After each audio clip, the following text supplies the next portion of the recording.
All right, I think I will start. Hello, everyone, and welcome back to the second installment of our series on innovating agricultural systems for smallholder farmers in South Africa, especially on this special occasion as we celebrate Freedom Day. I hope you all found our first session informative as much as we did and are excited to what's to come today. My name is Sheldon, your host today and one of the hub facilitators together with Linda Kuvea, Boitin Konde, and Asen Gombe. Maybe also just a little shout out to Abili and Lee, who are part of our extended team. In terms of today's session, we will have three speakers, all from the SI Cape Town Hub, starting with Boitu, who will give us a quick rundown of key concepts from our last event to bring everybody up to speed, as well as to introduce today's mapping session.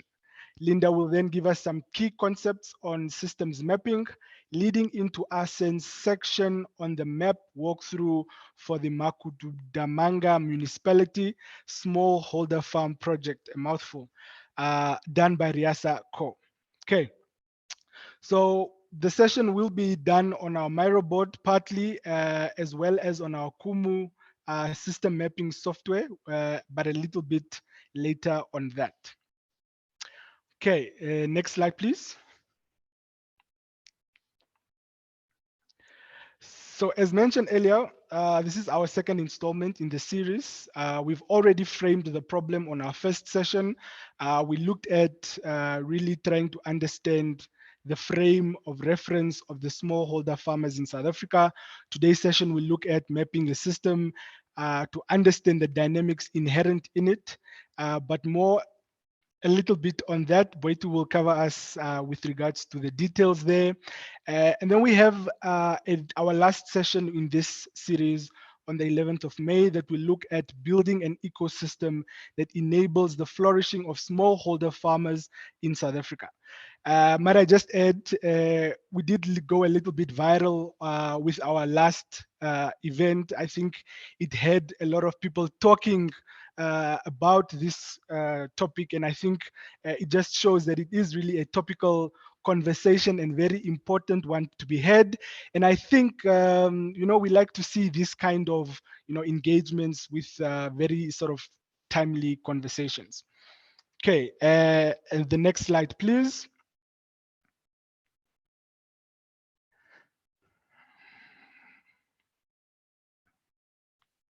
All right. So this series is basically based on the Systems Innovation Toolkit that we work with here at the Systems Innovation Cape Town Hub, which really takes us into a systems innovation sort of method that helps us able to understand the problems and all the way to sort of co-creating possible futures at the end of the day. So we've already done the framing of the work in terms of what is the problem and how can we relook and rethink certain problems based on the context that are in place and the experiences that people are having. Today we'll be focusing on mapping those different dynamics that are sort of influencing the system and how we can sort of look at pockets of intervention that we can sort of create traction to get us to where we would like to go. And then for the final session, basically what we are going to do is bring those two together to help us understand the requisite environment that will help us enable smallholder farmers to really thrive in their sort of system, right? So helping them create the environment that will really get them to where they need to go and sort of contribute economically and to their own personal welfare at the end of the day. All right. Before I give it over to Boitu, I'd just like to address some Zoom protocols, right? So please make sure that your microphone is muted when not speaking, as the session is being recorded. Please feel free to use the chat function to ask any questions that may be burning or any comments that you might need to make. We also request that you maintain a professional and respectful attitude for the rest of the session, just so that we are able to allow everybody to sort of contribute to the topic at hand. Okay, without any further ado, it's over to Boitu to kick us off. Thank you. Thank you so much, Sheldon. Hi, everyone. I'm Boitu Gonde, and I'm part of the core team here at the Cape Town Hub. Thank you so much for taking the time to join us for part 2 of this 3-series run.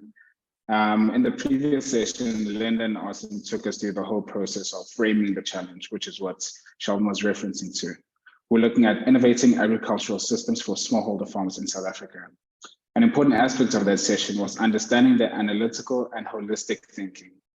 Analytical thinking focuses on parts in isolation, while holistic thinking takes into consideration the whole and how the parts interrelate. We spoke a little bit about the blind man and the elephant metaphor. That demonstrated how each stakeholder may focus on what they see as a challenge based on their perspective. This is without seeing the whole picture of how the challenges they see individually are interconnected. So something to keep mindful of as we go through the session of mapping. We continued the session with Austin, adding insights to exploring systems thinking tools and how they're translated into this case study that we'll be going over today. We went over the exercise where we unpacked the issues of growth for smallholder farmers using the iceberg model. Through this exercise, we discovered the importance of looking beyond the events to understand the patterns of behavior, the structure, and the mental models that determine the functioning of that system. This was a deep dive into the state of things, looking at the deeper learning that we need to take into consideration and see how they occur. We had a better understanding of looking at the trends and how they inform leverage, along with the changing circumstances as they happen over time. Lastly, looking at the broader societal factors and the assumptions held by those smallholder farmers. So yeah, we can go to the next slide. This will inform our ecosystems building for agricultural innovation session, which will follow next in the series. I'll be handing over to Linda, who will kick us off with the basic concepts of mapping. So over to you, Linda. Thank you very much, Boitu, for an excellent rundown of our previous event and the introduction of today's event. My name is Linda Kubeya, and I'm also a facilitator in this hub. I'm going to start by sharing some basic concepts of systems mapping as a way of introducing the case study done by RIAHSAH Co in Makhuduthamaga Local Municipality in Limpopo province here in South Africa. But due to limited time, I'll not be able to explain all the concepts in detail. However, for those who want to learn more about systems mapping, there's a video available on YouTube of a learning meetup that we did last year on systems mapping. In that video, we explored the tools needed to start building your own systems map. We also have a systems mapping guide that you can find on our platform, but Yasmin will drop both links in the chat here for easy access. Thank you, Yasmin. Yeah, so moving ahead, let's talk about what a systems map is. So I will start with one slide that I picked up from our previous event. And for those who attended and those who watched the recording, you will remember that Asen spoke about the iceberg being a good model for unpacking the deep structures, dynamics, and overall functioning of a system. He mentioned that the structure and mental models are key because they determine the behavior of the system. And at the structural level, he mentioned a few tools, including connection circles and causal loop diagrams. He also mentioned that thinking at the structural level means thinking in terms of causal connections. And the systems map helps us to visualize these connections. So let's move on to talk about what systems mapping is. Move on to the next slide.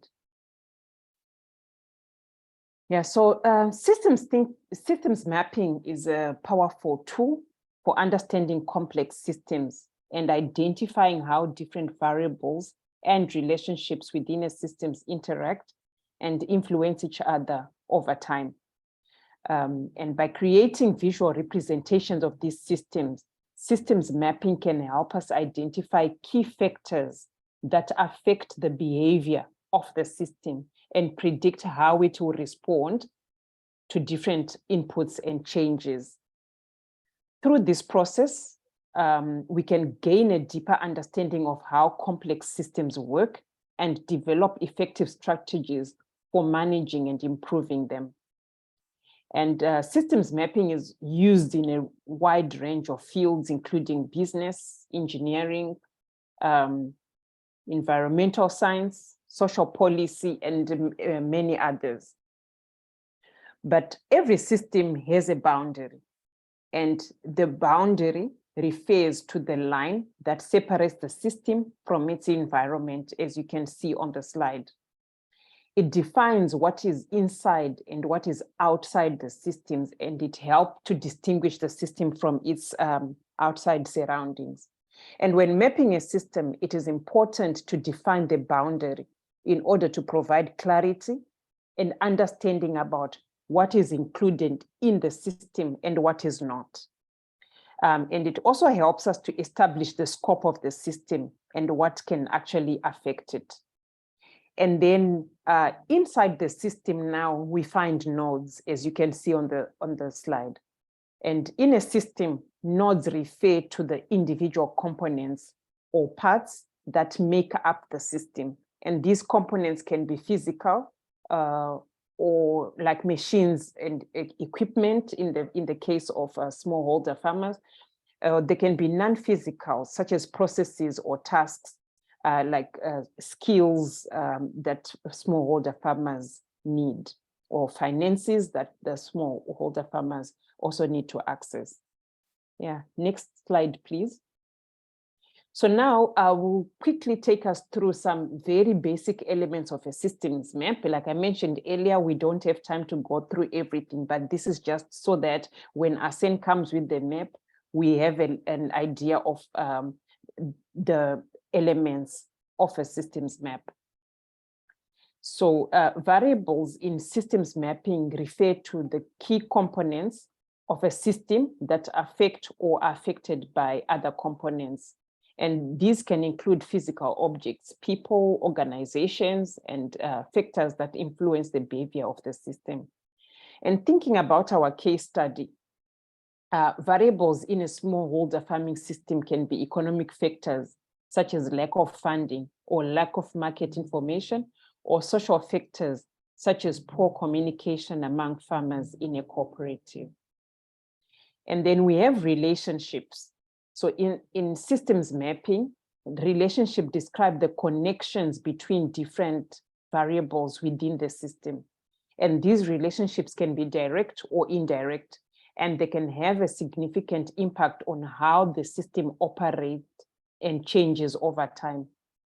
And as Asen will present the systems map later on, you'll see in some instances a relationship between lack of skills and poor crop yield, or between lack of market information and poor bargaining power. And then we also have influence in systems mapping, which refers to the degree to which one variable affects another variable in that system. And positive influence refers to situations where one variable has an incremental effect on another variable, while negative influence refers to situations where a variable has a decremental effect on another variable. And here it is very important to note that when we say positive, it does not necessarily mean it's beneficial. And when we say negative, it also does not necessarily mean that it is harmful. We are just talking about the influence, and influence just helps us to visualize how these variables actually affect one another. Then we also have time delays in systems mapping, which refer to the amount of time it takes for changes in one variable to affect another variable in the system. And understanding time delays is critical for predicting how the system will respond to different inputs and changes, as well as for identifying potential areas of instability or unintended consequences. So for example, if we have a new policy that is put in place, the effect of the policy on the system cannot be seen immediately. It will take time before the benefits or the consequences of it become actually visible. So moving on to today's session, RIAHSAH Co used systems mapping to analyze and understand the smallholder farming system in Makhuduthamaga. And a map was developed using data collected through a literature review and systemic design workshops that were held with smallholder farmers.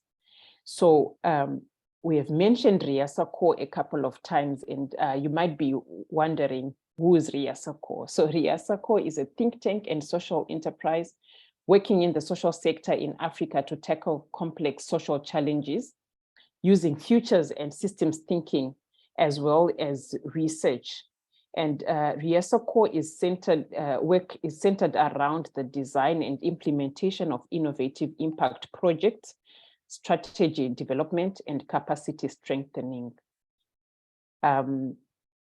So I'm going to hand over now to Arsene, who's going to take us through the systems map that was developed by RIAHSAH Co for the Makhuduthamaga smallholder farming cooperatives. Thank you.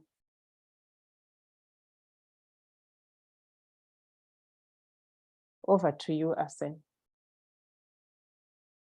Thank you so much, Linda. Sheldon for the introduction, Boitu for also giving the feedback about the previous session. Very excited to have you all here. My name is Arsene. I'm the Cape Town Hub lead. I also lead RIAHSAH Co. As Linda said, I will be talking about the project that we did in Makhuduthamaga Municipality, which is a local municipality in the Limpopo province in South Africa.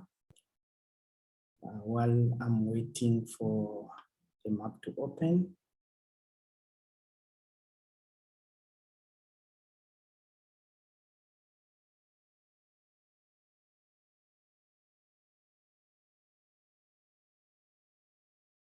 my internet is a bit slow, I guess, with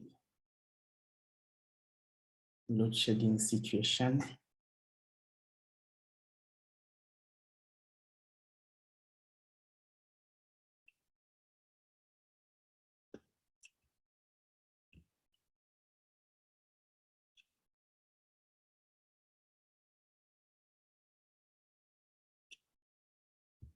Yeah, so I'll be able to start my presentation now.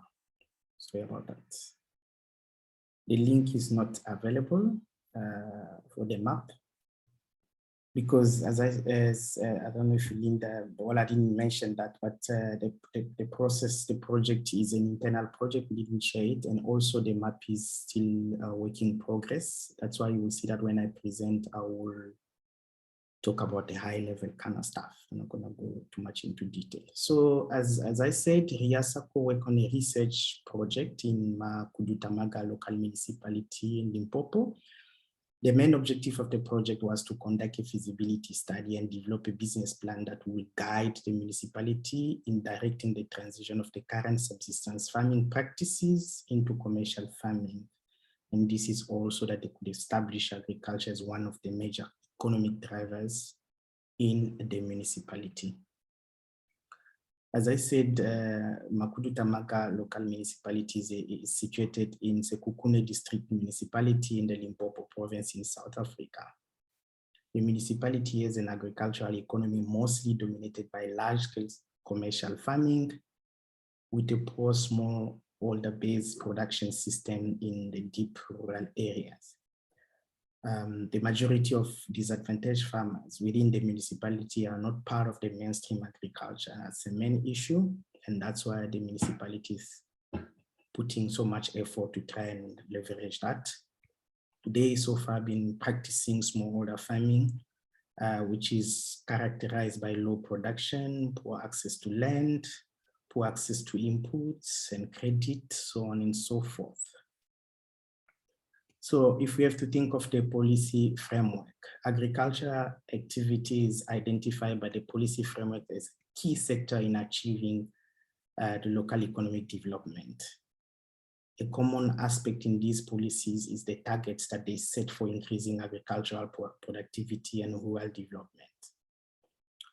The Agricultural Policy Action Plan as a policy framework itself, if you have to think in the context of smallholder farming, it provides guidance for the development of the agricultural sector by promoting sustainable and inclusive growth, while also it articulates measures to support smallholder farmers in the country. That policy includes measures such as increasing access to credits and financing, improving rural infrastructure, and providing technical support and training to small-scale farmers. And there's also the Preferential Procurement Policy Framework Act, which promotes smallholder farming. It requires government entities to prioritize the procurement of goods and services from small, medium, and micro enterprises. Also, businesses owned by historically disadvantaged individuals or farmers. So as you can see from what I said, I didn't talk about all of it, but to pick those few, you can see that good policies do exist. However, the implementation of these policies is still a challenge because there is, in some cases, lack or inadequate funding. For example, even though the Agricultural Policy Action Plan, which I mentioned in the previous slides, include measures for increasing access to credit and financing, the funding for this is still limited. There's also some critiques around trade policies, which people feel that they don't do enough to address structural barriers that smallholder farmers are facing currently. And this will include like limited access to markets, lack of access to resources, and insufficient support for agro-processing and value addition. So maybe to talk about why we did the system map for smallholder farming in Makhuduthamaga. As you know, I said that we were supposed to do feasibility studies and develop a business plan, but we thought that getting a full picture of the system was quite important, and that's why we decided to do the systems map. And it really helped us understand the dynamics of the system, including interactions between the social, technological, or technical, economic, environmental, and political factors that affect the growth of smallholder farmers in the precinct. And you will see as I present the map, you'll be able to see those factors as they play. We also thought that doing a system map would present a neutral view of a system that incorporates multiple perspectives from active stakeholders in the smallholder farming system and explicitly present the relationships, forces, and feedback loops among the elements in the system. It also helps reveal potential leverage points for intervention to facilitate the transition from smallholder farming practices to commercial farming. The methodology that we use focus on participatory method, which enable us a better understanding of the context and allowed inclusion of different voices. The primary phase of the process was devoted to collecting and processing quantitative data and materials available from secondary sources. And this was coupled with a secondary phase of qualitative data collection. The qualitative aspect of the research comprised of mixed methods, such as interviews with different experts, sector departments, government sector departments, such as the agricultural department, rural development department, We also did a review of the literature. We conducted focus group discussions, workshops, and ethnographic studies. The empirical investigation was informed by key stakeholders and personnel involved in the project, including the beneficiaries themselves, through the steering committees and farmers representatives. And to ensure that the business plan incorporates systemic interventions, we conducted a series of workshops which incorporated various systems thinking tools and canvases with key stakeholders, including farmers and members from sector departments. The workshop were useful in understanding the deep structures. You will see as I speak to the map. Understand the dynamics and overall functioning of the smallholder farming in the area, identifying the gaps in capacity and skills to inform the intervention, collecting insights that could help in building a value agricultural model with an ecosystem of actors aimed at tackling systemic level issues. So now I'll present the map as I said.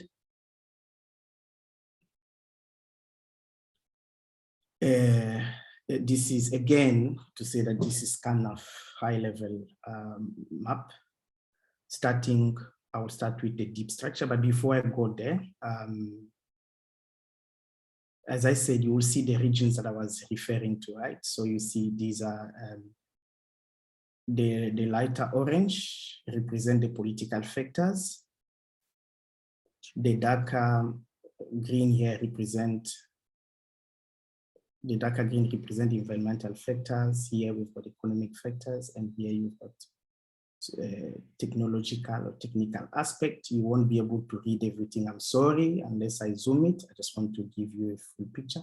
At the bottom here, we have got in purple, here we have social factors. But I'll start by talking about the deep structures before I go down to pick up a few variables in different regions. Here, so I'm gonna start from here, policies and regulations. And I'm gonna link it to the issue of land ownership, right? So land ownership is determined by government policies, and it's a significant issue in South Africa. To address this issue, the government has implemented several policies, as I said, and programs such as land redistributions, land restitution, land tenure reform, including agricultural support programs, and you can really name it. But besides that, access to land by landless farmers is still an issue. And without access to land, farmers do not have an interest in farming or even gain the necessary skills that they need to be able to practice. And it also becomes difficult for farmers who do not have access to land to access funding. As you see here, funding becomes an issue, or even credit for agricultural activities. And without funding, as you know, it's also difficult for farmers to access input and push for access to infrastructures needed to develop or to do the activities. And production models, as we know, are determined by the type of infrastructures and inputs that are available. And all of this contribute to poor access to market for farmers, which then leads to the need for revisions of policies and regulation to support the transition of smallholder farming to commercial farming. So that's to talk about the deep structure, right? So now I'm gonna pick a few things from the regions. I'll start with the political factors. Again, forgive me, you might not be able to see everything, but I'm just gonna give you an idea.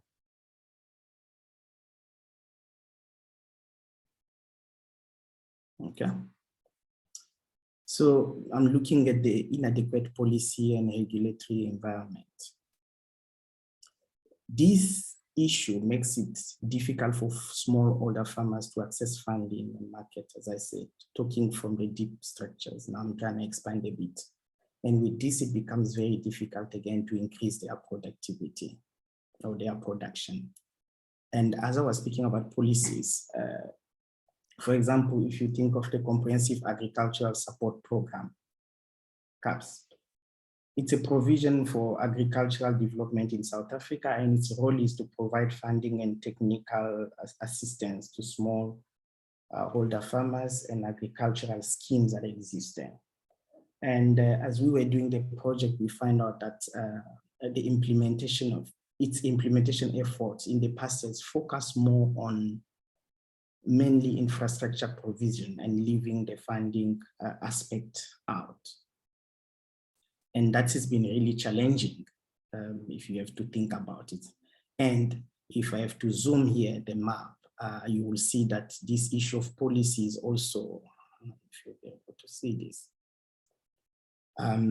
it also limits the bargaining power of smallholder farmers. It becomes difficult for them to really negotiate profit or negotiate market, sorry, I mean.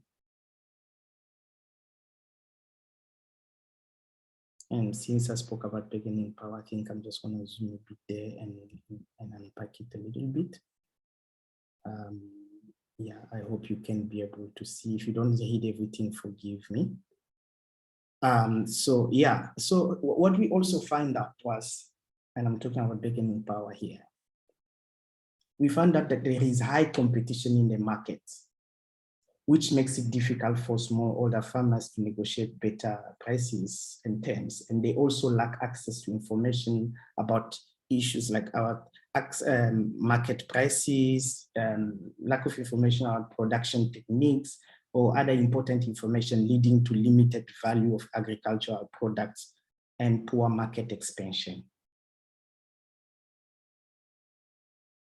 And lack of information, yeah. Lack of information on the market price also makes it difficult for them to make informed decisions about their farming practices. I think I'll be able to see it somewhere here. Yeah, so it makes it difficult for them to make informed decisions about their farming practices. And that was really a big challenge as we were unpacking these things, and market opportunities also become difficult, and this leads to lower prices of their product, as you can see here.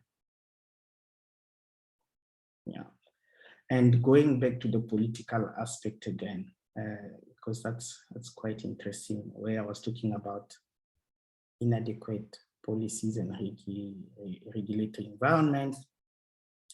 And in addition to this also, you'll see that policies do not have sufficient funding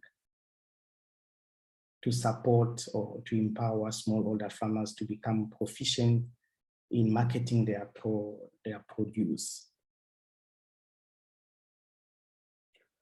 And going back to the technical aspect, let me zoom a bit here, coming back here.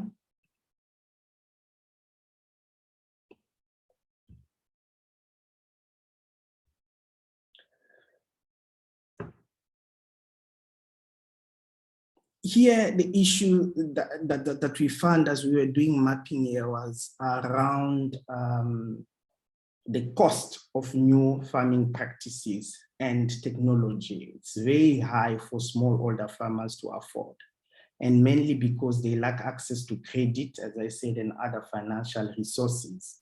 And in addition, smallholder farmers have limited access to market their crops. It makes it difficult to justify the investment that they could do. Or they could invest in new farming practices and technology. And as we know, new farming practices and technology also requires skills and knowledge that farmers do not have access to, still limited. And policies and regulations do not provide sufficient incentive or funding for the development of new technologies as well. And that are also appropriate for smallholder farmers. And all of this has an implication on the quality of the price, as you see here.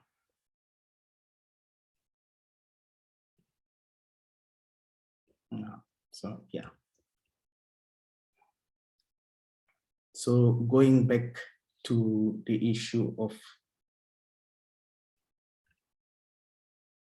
policy, there is an act that I found that is quite interesting, that was also challenging, and that's where I'm going to stop a little bit there to talk about inadequate policies again, because we're talking about issues of access to markets. There is a Marketing Act number 47 of 1996. It has really opened up the market for everybody's farmers, everybody working in the space to be able to participate, including smallholder farmers. But this, as you can hear, it's quite interesting, right? So if you hear that, it's like, yeah, but policies are really enabling. But the challenge is because there is high level of competition, smallholders, farmers are struggling really. You can see from this corner here as I zoom in. They are really struggling because of lack of skills, access to market, competition becomes difficult. It becomes really difficult for them to compete with commercial farmers. Yeah. Yeah, so the Marketing Act also, what we figured out, it also has caused some more consolidation of markets, making them dominated by, as I said, last commercial farmers, and that this is really making things difficult. And if we go back here on the issue, still policies, if you go back around, I'll pick up something around complexity of land tenure. This is a complex topic. I really don't, it's a very political aspect. I don't really like talking about it too much, but just to mention that South Africa has complex systems of land tenure with various forms of ownership, such as communal, private, and state-owned land. And this complexity makes it difficult to identify and prioritize land redistribution, as well as determine who should benefit from land reform policies.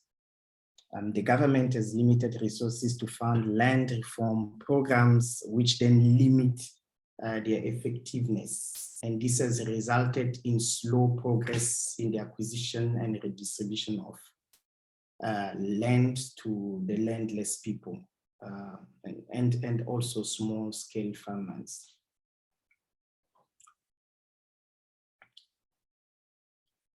Another issue here on political issue is the limited agricultural subsidy policies targeted for effective support to smallholder farmers.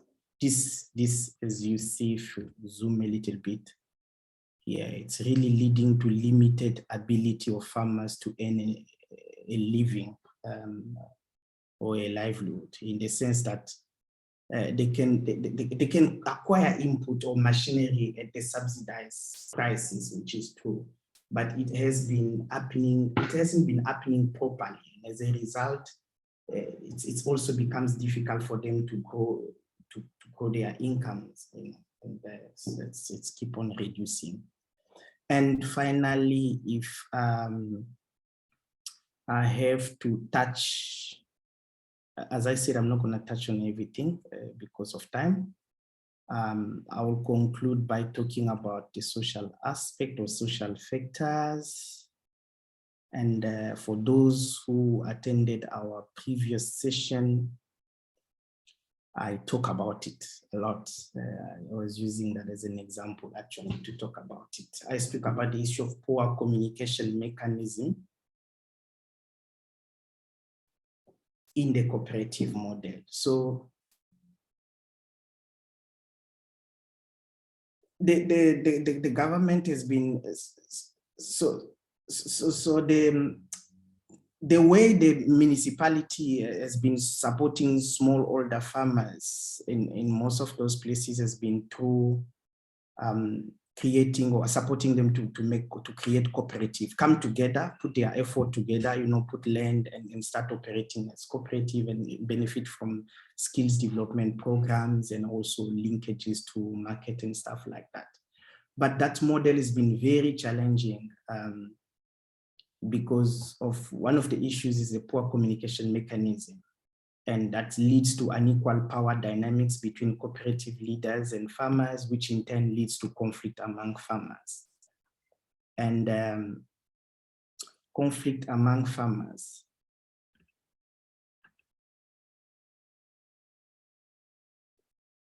Sorry, I just want to make sure I show the connections.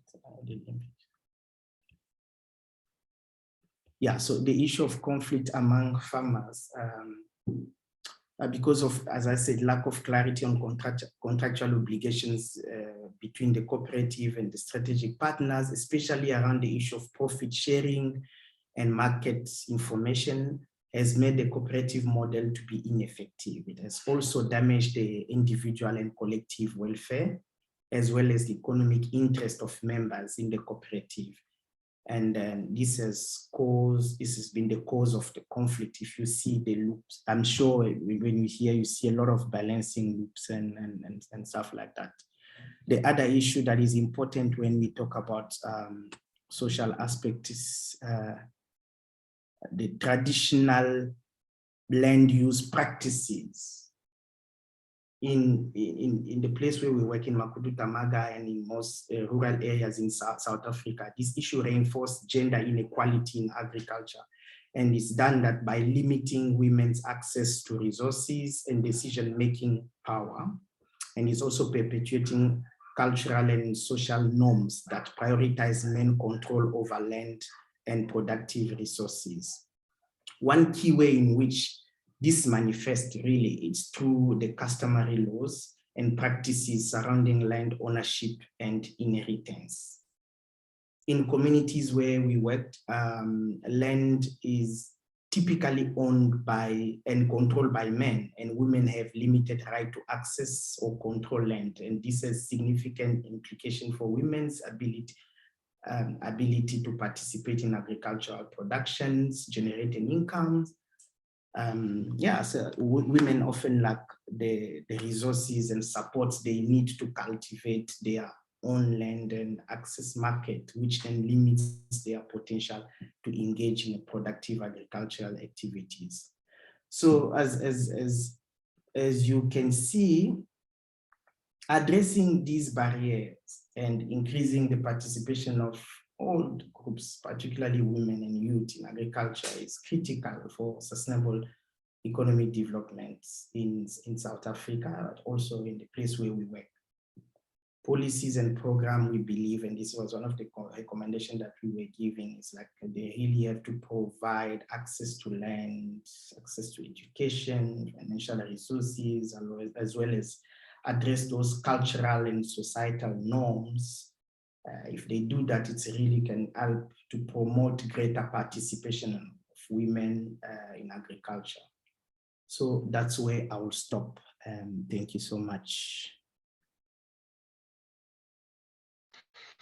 Okay, thank you very much, Asen. I must say it is really an eye-opening, map really in terms of seeing exactly where the system is, right? And what are some of the structures that are sort of keeping the system in that space that it is, especially given that it's even a subsection or a part of a much even bigger, agricultural sort of system. So I think it was really interesting to see. We do have one or two questions in the chat. We are going to take some questions now if anybody has. We had a question from Yasmin that says, would like to know which were the main insights you've got after the process of creating the map? Are there some things you could observe after the map that you couldn't see before? a very important question because it, it makes the map that more important, right? What were the differences before and after the creation of the map? Thank you so much, Sheldon. Yeah, thanks, Yasmin, for the question. Yes, map as the system map was really helpful to help us understand that the systems there is a better way to address these issues when you take a systemic thinking aspect, because the initial idea was to conduct a feasibility studies. As I said, it's just a research kind of stuff. But when we started involving different stakeholders and applying various tools with, as we were doing systems map, for those who attended the previous event, we apply a mix of tools, especially like in issues around the mental models. We also incorporated those kind of tools in the discussion as we were doing. But what I learned personally was like, yeah, so you can go on and unpack these issues. As you see, yeah, this is really high level kind of stuff. It's really high level. So if I take one variable and unpack it, so we'll be able to expand this map. And this process took us only 2 weeks. And this is not something you can do in 2 weeks. That's why I said in the beginning that it's still a work in progress. I guess we still have to dig deeper in it. So yeah, so it's a process that if you really want to have it more comprehensive, we can always go back again and expand in something that we can do for even take us about up to 6 months.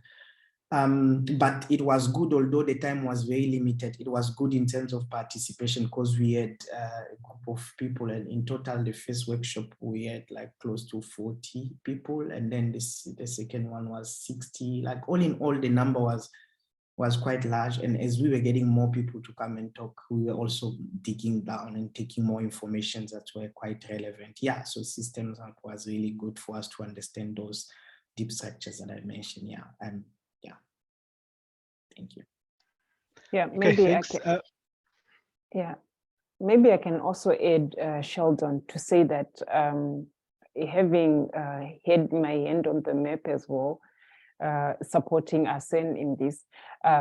One thing that was quite fascinating for me is the fact that social issues are kind of underestimated in terms of the effect that they would have on the system. So when people are looking at how to support smallholder farmers, everyone will be thinking about all the skills, the finances, the policies, but it is quite important from what we discovered through the map and through the workshops as well, that it's very good to have all the stakeholders, like Asen mentioned, and sort of start creating a shared vision so that every stakeholder plays a particular role, but towards the same vision. That in its own can play a very, very important role in the success of the cooperative, even if resources are limited financially. Yeah, so I think this is something that I've noticed that in the past, no one had actually picked it up that these conflicts are in an important aspect to look at in terms of the success of the agricultural scheme. Yeah. Yeah, I absolutely agree. I think collective intelligence is very integral with when you are dealing with a social issue as big as that. Obviously, multiple perspectives make sort of the thing much more better at the end of the day. We still have a few minutes to go. Do we have any questions? Any more questions? Please, you are more than welcome to unmute yourself and just ask any questions or addition to the session. Anyone? Maybe we can go back to there was a comment earlier on around the issue of separation in the system. Alan, do you want to say something about that? We can have a chat about that. That was just a remark to the word separation, not that there is no need for boundaries. That's absolutely a separate issue, but I have to use the word separate to even say that.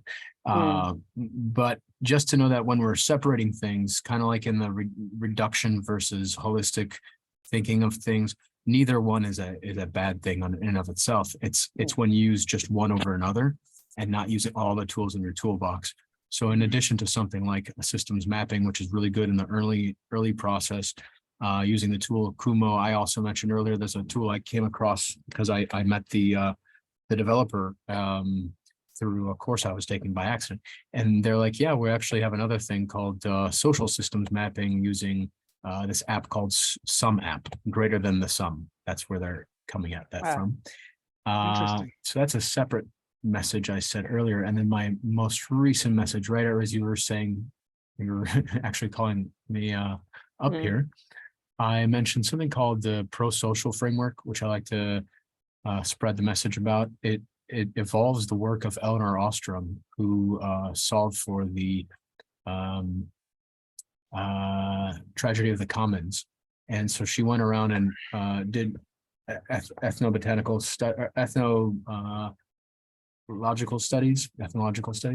on historical peoples that still live today, indigenous peoples and others who still are around today, and how do they work with the lands and the commons and find systems that are in common amongst all these peoples to then surface it up and say, how do we actually use this in modern social systems so that we can actually build a thriving and beneficial social economic system for everyone.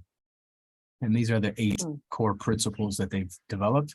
And in addition, the pro-social people have developed her work. In addition, they added this thing called the ACT matrix, which comes from the acceptance commitment therapy. Thank you. Thank you so much, Ellen, for that. Yeah, maybe I'll give back to Sheldon. I would like to comment, but I see that time is limited. Maybe Sheldon, you can pick up at this because there's also another question in the chat. Yeah, that's very informative. Thank you very much for sharing there. I was also about to ask the same question that Yasmin put in the chat box. I think it's very much obvious to wonder, what are the next steps and sort of implementation based on some of the system map information you guys have sort of put together.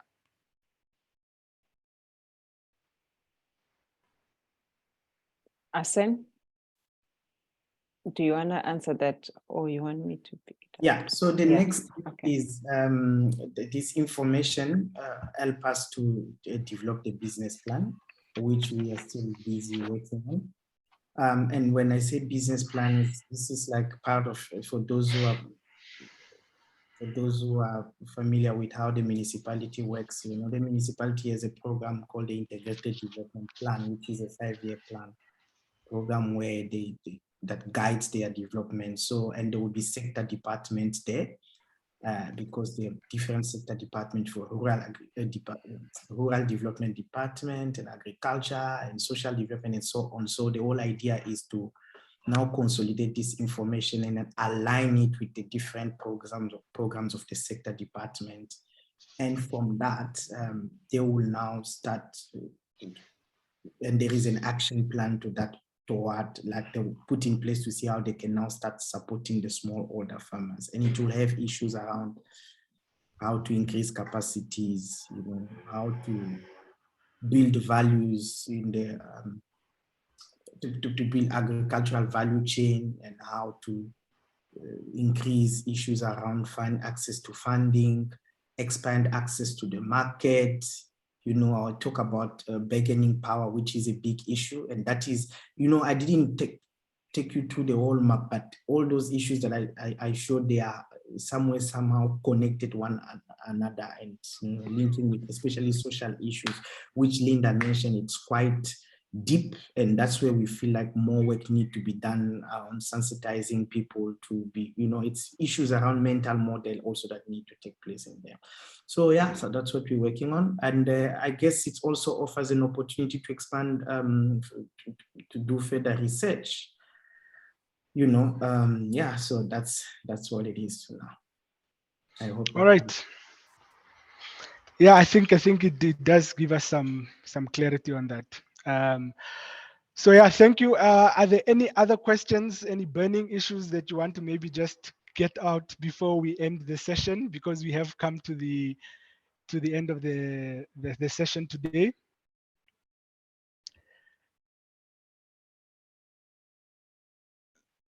All right. So thank you guys for joining this session today. It was, I think, very informative. I hope everybody else found it as informative as we did. So once again, this is a 3-event series. This is the last time I'm going to repeat myself on it, I guess. And a reminder for everybody to really, join our final session, which will really look at the ecosystem, or building an ecosystem to enable smallholder farmers to sort of thrive and create for themselves. We would like to also on the 11th of May, Yasmin has dropped the link to our hub and the event specifically for you to just click for easy access. I'm also there if anybody would like a personal reminder. Just kidding. Okay, so we do have sticky notes for our feedback. I don't think we have enough time for that today, but we can do it on our next and final session as a sum up to the entire series. But you can definitely contact us on our socials, on our hub, the link that Yasmin just sent through. We also obviously regularly post on our LinkedIn page. Our Twitter page and our YouTube also has a lot of content that is informative and you would want to check out. So please, if you do have the time, check us out on all of those websites. Okay. If there's nothing else, everybody, thank you very much. And really hope to see you at the next and final event in this series. Goodbye. Goodbye. Thank you, everybody. Bye. Thank you. Very good.